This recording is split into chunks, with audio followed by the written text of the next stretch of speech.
DM साहिबा भेष बदलकर भीख मांग रही थी। तभी दरोगा ने उन्हें किया गिरफ्तार। डीएम साहिबा ने जो किया उसे देखकर आपके भी रोंगटे खड़े हो जाएंगे। इस घटना की शुरुआत होती है बिहार के एक छोटे से गांव से, जहां पर रहने वाली सुनीता की बचपन से ही पढ़ाई लिखाई के मामले में बहुत अच्छी थी। लेकिन उनके गांव में लड़कियों को ज्यादा नहीं पढ़ाया जाता था। सबका यही मानना था कि लड़कियों को चूल्हा चौका सिखाओ और जल्दी से जल्दी उनकी शादी करवा दो।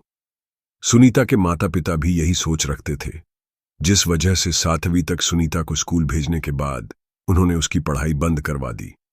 लेकिन सुनीता भी बहुत जिद्दी थी। उसने अपने माता पिता से जिद की और जैसे तैसे 12वीं तक की पढ़ाई पूरी करी। लेकिन उसके बाद उसकी शादी के लिए लड़का ढूंढना शुरू कर दिया गया। सुनीता आगे और पढ़ना चाहती थी। उसका सपना एक डीएम ऑफिसर बनना था। लेकिन कोई भी उसके सपनों की वैल्यू नहीं समझ रहा था। उसके पिता का कहना था, हम तुम्हारी शादी ऐसी जगह कराएंगे कि तुम आगे भी पढ़ाई कर पाओगी। जिस वजह से उसने शादी करने के लिए हामी भर दी। तभी उसकी मुलाकात विनोद से हुई। विनोद एक बहुत अच्छे घर परिवार से था, जिनकी काफी जमीनें थीं और उनका ढाबा संचालन का बिजनेस था। सुनीता ने शादी करने के लिए एक शर्त रखी कि वह शादी के बाद भी पढ़ाई करना चाहती है और एक बड़ी ऑफिसर भी बनना चाहती है। विनोद ने भी सुनीता की शर्त मान ली और बहुत अच्छी तरह से दोनों का विवाह संपन्न हो गया। लेकिन शादी के बाद विनोद अपनी शर्त भूल गया और सुनीता भी घर के कामकाज में व्यस्त हो गई। लेकिन अंदर ही अंदर से उसे अपने सपने ललकार रहे थे। वह जिंदगी में सिर्फ चूल्हा चौका नहीं करना चाहती थी, कुछ बड़ा बन के दिखाना चाहती थी। जिस वजह से उसने विनोद से कहा कि मैं अब पढ़ना चाहती हूं, डीएम ऑफिसर बनना चाहती हूं। लेकिन विनोद अपनी बात से मुकर गया। जब भी वह पढ़ाई करने जाती, कोई काम आ जाता या उसके सास ससुर उसको पढ़ाई करने से रोक दिया करते थे और ताने मारते थे। जिस वजह से सुनीता बहुत परेशान हो चुकी थी। एक और सपनों की उड़ान थी और दूसरी ओर पति का सम्मान। दोनों में से किसी एक को चुनना था। धीरे धीरे इस वजह से दोनों के बीच बहुत ज्यादा लड़ाई झगड़े होने लगे। सुनीता समझ चुकी थी कि अगर जिंदगी में कुछ बड़ा करना है तो शादी के बंधन से छुटकारा पाना होगा। एक दिन रात्रि को वह बिना किसी को बताए चुपचाप अपना सामान बांधकर दिल्ली रवाना हो गई। सुबह जब विनोद ने देखा कि सुनीता घर छोड़कर भाग गई है तो उसके पैरों तले जमीन खिसक गई उसे ढूंढने का। उसने बहुत प्रयास किया, लेकिन उसका कोई पता नहीं चल पाया। इधर सुनीता आजाद हो चुकी थी और अपने सपनों को पूरा करने के लिए जी-जान से मेहनत कर रही थी। उसने डीएम ऑफिसर बनने के लिए दिल्ली के एक बहुत बड़े कोचिंग संस्थान में दाखिला लेना चाहा, लेकिन उसके पास पैसे नहीं थे। इसी बीच एक एनजीओ द्वारा अच्छी मार्कशीट पर उसे स्कॉलरशिप मिली और उसने रात दिन मेहनत करना शुरू कर दिया। सुनीता किसी भी हाल में यूपीएससी की परीक्षा पास करना चाहती थी, क्योंकि वह समाज को, अपने गांव को और अपने पति को यह बताना चाहती थी कि लड़कियां किसी से कम नहीं होती। वह केवल चूल्हे चौके के लिए नहीं बनी होती। लेकिन पहली बार में उसका यूपीएससी क्लियर नहीं हुआ, जिसके बाद उसके अंदर बहुत निराशा थी। दुनिया के लिए तो सुनीता मर चुकी थी, क्योंकि सबको ऐसा लग रहा था कि जरूर उसे कुछ हो गया है या ससुराल वालों ने उसे गायब कर दिया है। लेकिन इधर सुनीता अपने सपनों की लड़ाई लड़ रही थी। उसने एक बार फिर से यूपीएससी के लिए प्रयास किया। इस बार और ज्यादा मेहनत की, रात दिन एक कर दिया और इस साल आखिरकार उसका यूपीएससी में सिलेक्शन हो ही गया। उसने अपना इंटरव्यू भी बहुत अच्छी तरह से निकाला, क्योंकि उसने जिंदगी की लड़ाइयां से बहुत कुछ सीखा था। उसके अंदर वह सारे गुण थे जो डीएम के तौर पर होने चाहिए। इसलिए उसने इंटरव्यू पास कर लिया और उसकी नियुक्ति बिहार के क्षेत्र में हो गई। लेकिन जब सुनीता का यूपीएससी में सिलेक्शन हो गया तो चारों ओर इसकी चर्चाएं होने लगीं। अखबार में भी उसके फोटो आ गए, जिससे गांव वालों को भी, उसके माता पिता को और उसके पति को इस पूरी सच्चाई के बारे में पता चल गया और वे सुनीता से मिलने ने आए। लेकिन सुनीता ने अपनी ड्यूटी को ना अपना फर्ज बताते हुए सभी के साथ जाने से इनकार कर दिया और उसके पास पावर थी, जिस वजह से कोई भी उसका विरोध भी नहीं कर पाया। विनोद भी अपना छोटा सा मुंह लेकर वहां से चला गया। अब सुनीता अपनी ड्यूटी बहुत ईमानदारी से अच्छी तरह से कर रही थी।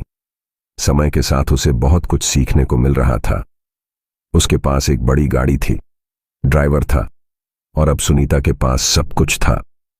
जब एक वह नल पर अपनी कार के अंदर बैठी हुई थी, तभी एक छोटा सा बच्चा उसके कार के दरवाजे को खटखटाने लगा। जब उसने कार का शीशा नीचे किया तो देखा कि एक छोटा सा बच्चा उससे पैसे मांग रहा है। उसकी हालत बहुत खराब थी। उसके कपड़े बहुत फटे हुए थे और एक हाथ टूटा हुआ था। सुनीता को उसके ऊपर तरस आ गया कि आखिर उसके माता पिता कहाँ हैं। सुनीता, जो कि एक डीएम ऑफिसर थी, वह कार से बाहर उतरी और चारों ओर उसके माता पिता को ढूंढने लगी। लेकिन उस बच्चे का कहना था कि मैं अनाथ हूं और मैं इसी तरह से सिग्नल पर भीख मांगता हूं। मेरे कई और साथी हैं जो इधर उधर सिग्नल पर भीख मांगने का काम करते हैं। सीमा ने, सुनीता ने उन सभी बच्चों को एक एक करके ढूंढा तो किसी का हाथ नहीं था, किसी का पांव नहीं था, किसी की हाथों की उंगलियां नहीं थीं और किसी किसी बच्चे का पैर का अंगूठा तक कटा हुआ था।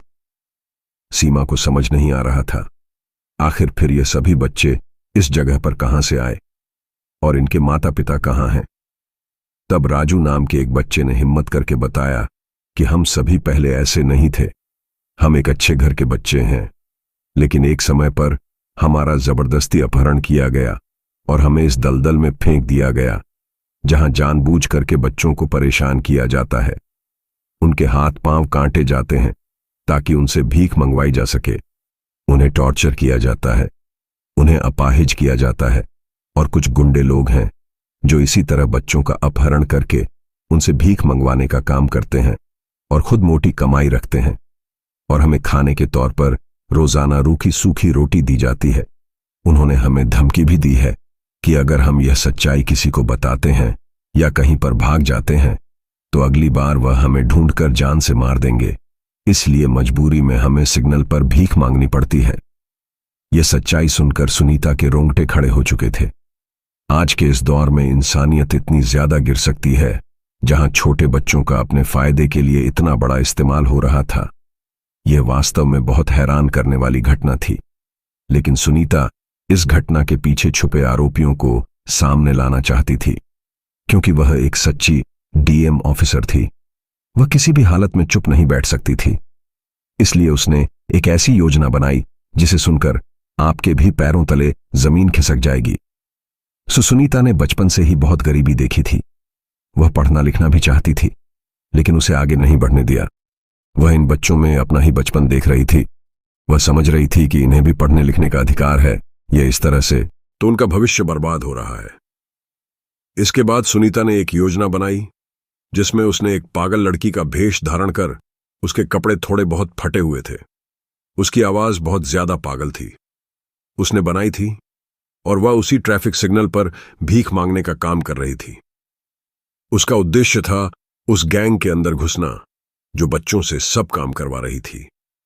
उसने अपनी सारी शान को साइड में रखकर बच्चों के हित की खातिर भीख मांगने जैसा काम किया। जिसके बाद रात्रि में जब सभी बच्चे भीख का पैसा लेकर उन गुंडों के अड्डे पर पहुंचे तो सभी बच्चों के साथ सुनीता भी एक विखरण के वेश में उस अड्डे पर पहुंची। तभी गुंडों ने देखा कि यह तो कोई और लड़की है कि उम्र भी ज्यादा है, आखिर तुम यहां कैसे आई।